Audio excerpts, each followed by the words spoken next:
So we have discussed about concentration terms, है ना। उसमें बताए थे हम आपको ग्रुप ए ग्रुप बी, साथ ही बताया आपको हम डायल्यूशन फार्मूला क्या होगा, मोलरिटी ऑफ मिक्सिंग क्या होगा, है ना। ये सब बेसिक था, ये जानना जरूरी था। वैसे सब डिस्कस हम कर चुके थे क्लास 11th में भी, फिर भी यहाँ आपको एक बार रिविजन हो गया, है ना। अब हम बात करते हैं आपका next topic, that is vapour pressure. लेकिन before starting vapour pressure we have to know about what is the meaning of evaporation and factors affecting evaporation, right. पहले हम बात करते हैं what is the meaning of evaporation. So we can write here what is the meaning of evaporation. ठीक है, इसका simple meaning क्या होगा? इसका मीनिंग यहाँ पर ये होगा कि अगर सपोज वाटर है तो वाटर में जो सरफेस में जो मॉलिक्यूल्स होगा ये अपने आप क्या होता है, they will convert into vapour, है ना, they will convert into vapour phase. तो ये जो हो रहा है अपने आप, इसको बोलेंगे हम इवेपोरेशन।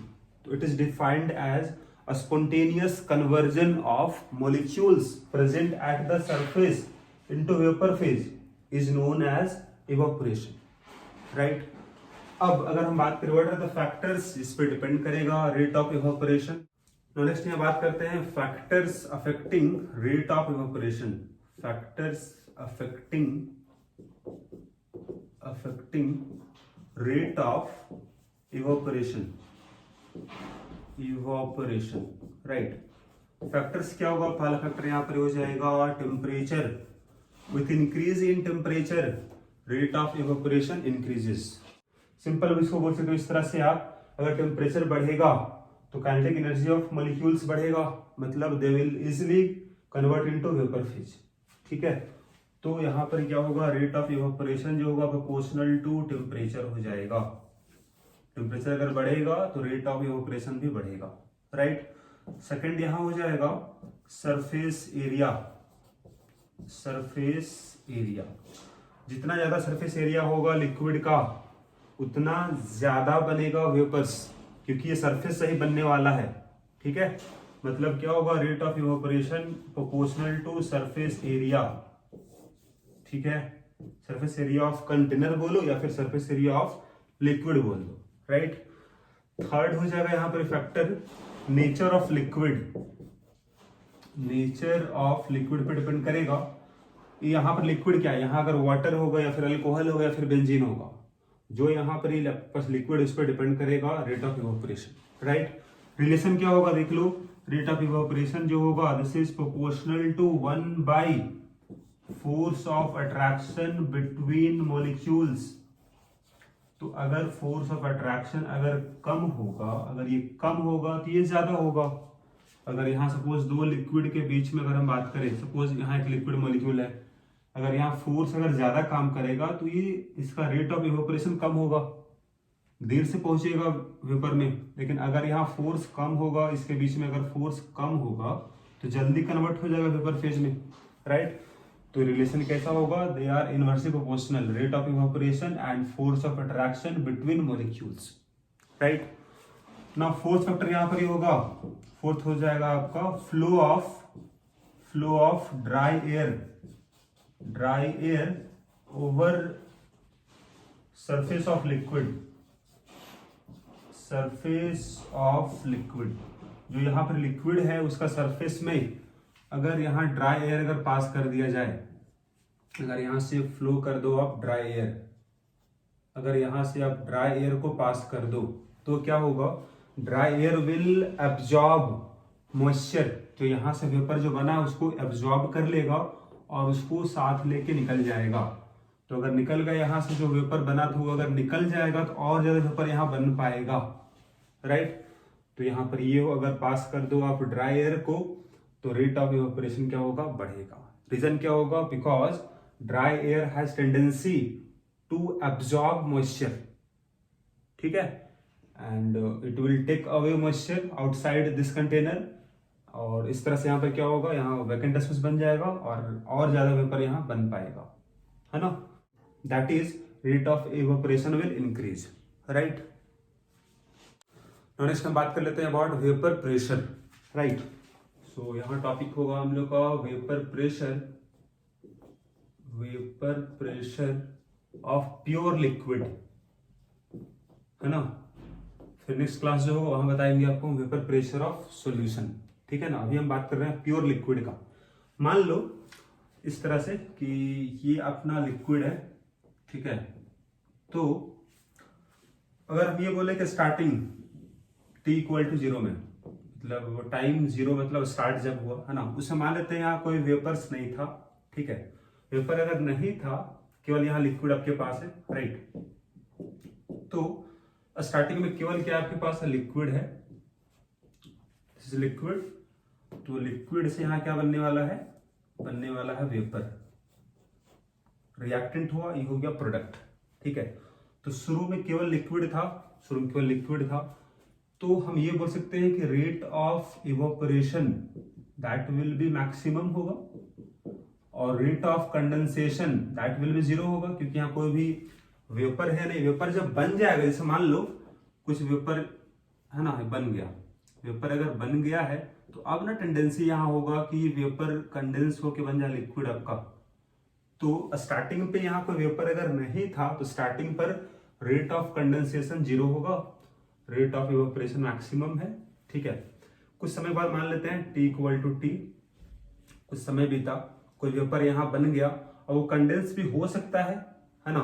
तो अब यहाँ पर ये लिक्विड भी है और कुछ वेपर भी है, ठीक है। मतलब रेट ऑफ इवेपोरेशन और रेट ऑफ कंडेंसेशन दोनों भी यहाँ डिफाइन होगा। अब रेट ऑफ कंडेंसेशन यहाँ पे कितना होगा, अब यहाँ रेट ऑफ कंडेंसेशन जो होगा दैट विल धीरे धीरे इंक्रीज कर रहा होगा क्या, और ये तो अपना जो वैल्यू है वो दैट विल बी कांस्टेंट, ठीक है। एक समय आएगा जब दोनों का रेट बराबर हो जाएगा, उसको बोलेंगे हम इक्विलिब्रियम, है ना। तो वो लिक्विड भी रहेगा, वेपर भी रहेगा। उस समय क्या होगा कि rate of evaporation equal to होगा रेट ऑफ कंडेंसेशन। जब दोनों बराबर हो जाएगा उस समय क्या बोलेंगे हम, this is case of dynamic equilibrium. Dynamic क्यों, क्योंकि स्टॉप नहीं हुआ रिएक्शन, रिएक्शन हो ही रहा होगा, लिक्विड से वेपर, वेपर से लिक्विड, दोनों का रेट बराबर हो चुका, ठीक है। उसको बोलेंगे हम डायनामिक इक्विलिब्रियम बोलेंगे, राइट। सो अब हम बात करें what is the meaning of vapour pressure. आपको हम बता चुके हैं इक्विलिब्रियम में अगर एक बार इक्विलिब्रियम पहुंच गया तो नंबर ऑफ पार्टिकल्स कांस्टेंट हो जाएगा वेपर फेज में, जितना भी बना होगा। सपोज ये कुछ मॉलिक्यूल्स बन चुका है वेपर फेज में इक्विलिब्रियम पर, तो इसका नंबर फिक्स हो चुका होगा। अगर नंबर अगर फिक्स हो चुका होगा इक्विलिब्रियम पर, मतलब जिस रेट से ऊपर जाएगा वेपर बनेगा उसी रेट से वेपर से लिक्विड बन जाएगा, तो नंबर इसका फिक्स हो चुका होगा।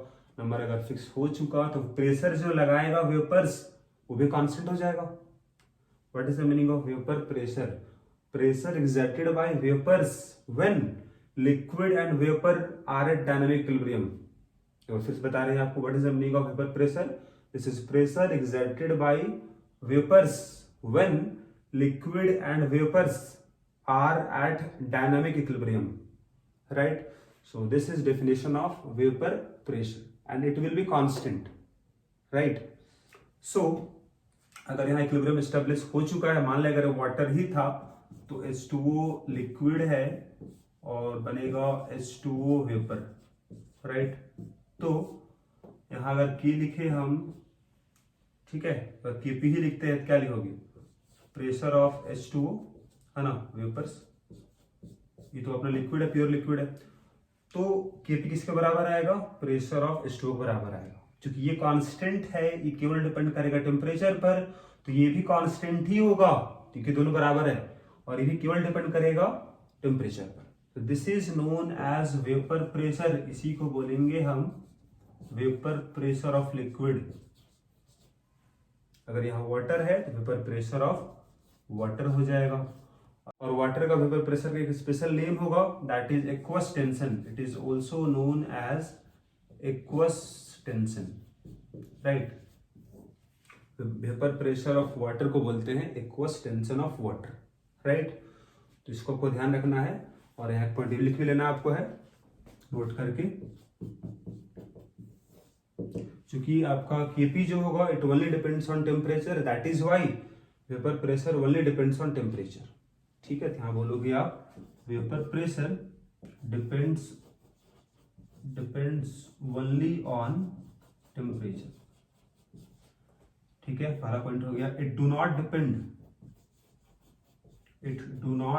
Depend on amount of liquid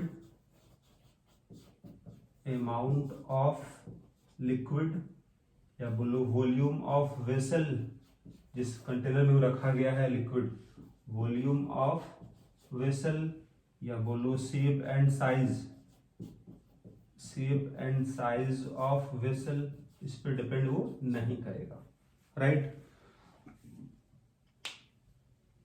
Now let us represent this one in curve, right? Suppose यहाँ कर्व बना रहे, एक तरफ रेट लिखा गया है, एक तरफ टाइम है। यहाँ आप ये बोल सकते हो कि rate of evaporation that will be maximum, कुछ वैल्यू इसका रहा होगा, है ना, इट विल बी कांस्टेंट, ठीक है। तो स्टार्टिंग पे रेट ऑफ कंडेंसेशन होगा 0 आपका, और वो धीरे धीरे बढ़ेगा, तो वो बढ़ते बढ़ते एक समय आएगा जब दोनों बराबर हो जाएगा, राइट। जब बराबर हो गया दैट इज द टाइम, उसको बोलेंगे हम टी इक्विलिब्रियम। इसके बाद से इक्विलिब्रियम एस्टेब्लिश हो चुका है, दोनों का रेट बराबर हो चुका। तो this one is rate of evaporation, this is rate of condensation, दोनों बराबर हो चुका है, राइट। सो ये कर्व हो जाएगा रेट ऑफ इवेपोरेशन और रेट ऑफ कंडेंसेशन के बीच में। तो ये कर्व हो गया आपका, है ना, किसके बीच में, rate of evaporation and rate of condensation के बीच में। This one is rate of condensation. एक बात यहाँ ये भी होगा कि वेपर प्रेशर, अगर बात करें हम, vapour pressure of liquid A अगर हम बात करें, तो कैसे आप रिप्रेजेंट करोगे। तो सपोज लिक्विड अगर ए यहाँ पर ही होता तो उसका वेपर प्रेशर को रिप्रेजेंट करोगे इस तरह से, पी नॉट करोगे, ठीक है, और यहाँ ए लिखोगे आप। अगर सपोज लिखना होगा vapour pressure of liquid B, है ना, तो पी यहां फिर से लिखोगे आप, नॉट होगा और यहां बी हो जाएगा, राइट। अब यहां हम बात कर लेते हैं फैक्टर्स अफेक्टिंग वेपर प्रेशर। पहला हो जाएगा आपका नेचर ऑफ लिक्विड। पहला पॉइंट है आपका नेचर ऑफ लिक्विड। अगर लिक्विड ही बदल जाएगा तो वेपर प्रेशर बदल जाएगा, ठीक है। तो यहां पर ये बोलोगे आप vapour pressure proportional to 1 by force of attraction between liquid molecules, या बोलो सिंपल बिटवीन मॉलिक्यूल्स। अगर फोर्स ऑफ अट्रैक्शन अगर ज्यादा होगा तो ये कम हो जाएगा। जैसे मान लो एग्जांपल के लिए, सपोज हम वाटर बोल रहे हैं और दूसरा अल्कोहल है C2H5OH। अगर बोले किसका ज्यादा होगा वेपर प्रेशर, तो जिसमें फोर्स कम होगा, जिसमें फोर्स ऑफ अट्रैक्शन कम होगा, उसका वेपर प्रेशर ज्यादा होगा। अब किसमें कम होगा फोर्स ऑफ अट्रैक्शन, कैसे पता करेंगे हम, तो आपको पता है इसमें काम करेगा हाइड्रोजन बॉन्ड। जैसे अगर वाटर मॉलिक्यूल अगर आपके पास है, वाटर मॉलिक्यूल अगर है, it will form hydrogen bond with another molecule, है ना, यहाँ बनेगा हाइड्रोजन बॉन्ड, डेल्टा माइनस है, डेल्टा प्लस है। उसी तरह से एक और अगर सपोज यहाँ पर ये आप वाटर मॉलिक्यूल बना लो, तो यहाँ भी देयर इज हाइड्रोजन बॉन्ड बनेगा, डेल्टा प्लस डेल्टा माइनस के बीच में, है ना। इसके अलावा नीचे भी अगर यहाँ सपोज कोई वाटर मॉलिक्यूल अगर होता तो नीचे भी बनाता हाइड्रोजन बॉन्ड, डेल्टा प्लस है, डेल्टा माइनस है। ऊपर में अगर यहाँ कोई वाटर मॉलिक्यूल होता तो ऊपर बना लेता, है ना। लेकिन अगर बात करें हम अल्कोहल वाले में, तो अल्कोहल वाले केस में इसके रिलेटिव कम बनेगा यहाँ पर हाइड्रोजन बॉन्ड, क्योंकि यहाँ देख लो केवल एक ही यहाँ पर OH बॉन्ड है, बाकी इस तरफ तो आपका कार्बन का चेन है, तो यहाँ तो हाइड्रोजन बॉन्ड बनेगा नहीं, CH2CH3 है, ठीक है। तो यहाँ बोल सकते हो आप कि इसमें हाइड्रोजन बॉन्ड कम बनेगा, मतलब क्या हुआ कि फोर्स ऑफ अट्रैक्शन इसमें कम होगा। अगर फोर्स ऑफ अट्रैक्शन अगर कम होगा, इसका मतलब ये कम होगा, मतलब वेपर प्रेशर ज्यादा होगा। सिंपल सा है, अगर फोर्स ऑफ अट्रैक्शन अगर कम हुआ तो ज्यादा वेपर्स बनेगा इक्विलिब्रियम पर, मतलब ज्यादा प्रेशर लगाएगा। तो अगर बात करें दोनों में किसका ज्यादा होगा, सपोज लिक्विड ए हुआ या लिक्विड बी हुआ, तो आप बोल सकते हो कि वेपर प्रेशर ऑफ P0A और P0B किसका वैल्यू ज्यादा होगा। तो फोर्स इसमें कम था तो इसका ज्यादा वैल्यू हो जाएगा, है ना, P0B ज्यादा होगा P0A से। क्यों? क्योंकि between alcohol molecules force of attraction कम होगा। क्यों कम होगा? Because of less hydrogen bonding, ठीक है। एक क्वेश्चन यहाँ और देख लो आप, है ना। सपोज क्वेश्चन ये रहा, पहला लिक्विड ए रहा आपके पास, दिस इज CH3CH2OH, ये पहला लिक्विड है। सेकंड लिक्विड आपके पास है CH2CH2OH। थर्ड लिक्विड है, दिस इज, है ना, थर्ड लिक्विड है CH2CH2OH, OH और OH। तो जिसमें ज्यादा होगा OH बॉन्ड, उसमें ज्यादा बनेगा हाइड्रोजन बॉन्डिंग, मतलब फोर्स ऑफ अट्रैक्शन ज्यादा होगा, मतलब वेपर प्रेशर कम होगा। तो यहां से बोल सकते हो आप कि वेपर प्रेशर में क्या रिलेशन होगा, है ना, P0 है, P0 भी P0C। तो सबसे कम हाइड्रोजन बॉन्डिंग होगा पहले वाले में, मतलब सबसे ज्यादा होगा इसी का वेपर प्रेशर। सो रिलेशन ये हो जाएगा।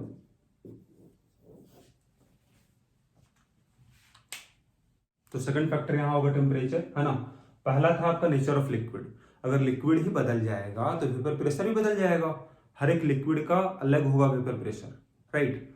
तो बात करें टेम्परेचर में, तो यहाँ रिलेशन क्या होता है, तो बोलोगे आप कि अगर टेम्परेचर बढ़ेगा तो वेपर प्रेशर भी बढ़ेगा, ठीक है। तो यहाँ बोल सकते हो आप वेपर प्रेशर जो होगा दिस इज प्रोपोर्शनल टू होगा टेम्परेचर, राइट। तो इसको सिंपल बोल सकते हो आप, अगर टेम्परेचर बढ़ेगा तो मॉलिक्यूल्स काइनेटिक एनर्जी बढ़ेगा, मतलब ज्यादा वेपर्स बना होगा इक्विलिब्रियम पर, मतलब प्रेशर भी ज्यादा लगाएगा, ठीक है।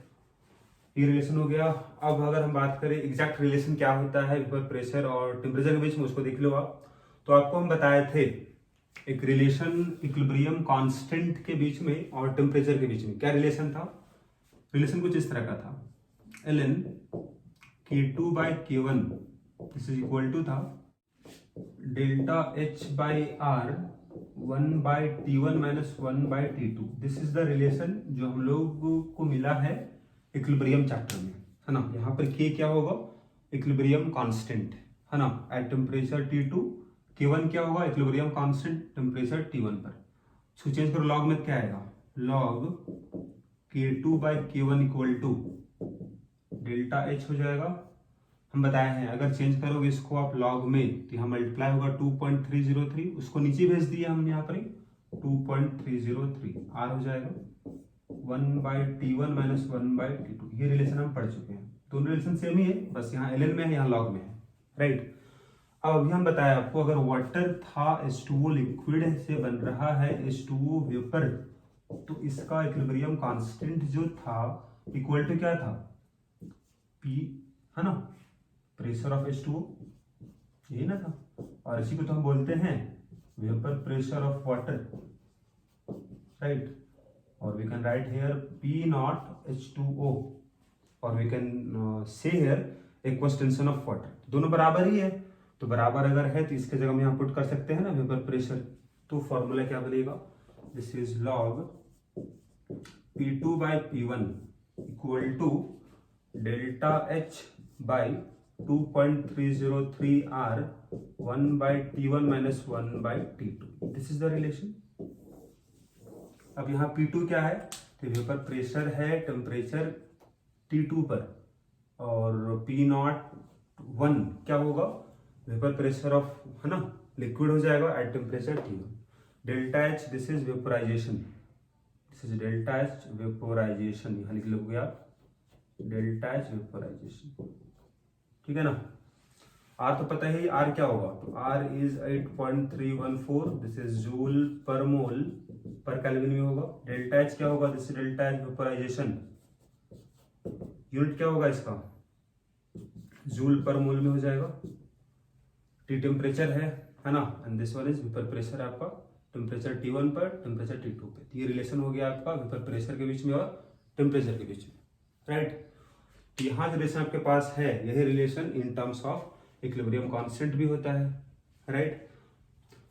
तो बस यहाँ ध्यान देना, रिलेशन क्या होगा इक्विलिब्रियम कांस्टेंट का टेम्परेचर के साथ, वही रिलेशन यहाँ होगा वेपर प्रेशर का टेम्परेचर के साथ, ठीक है।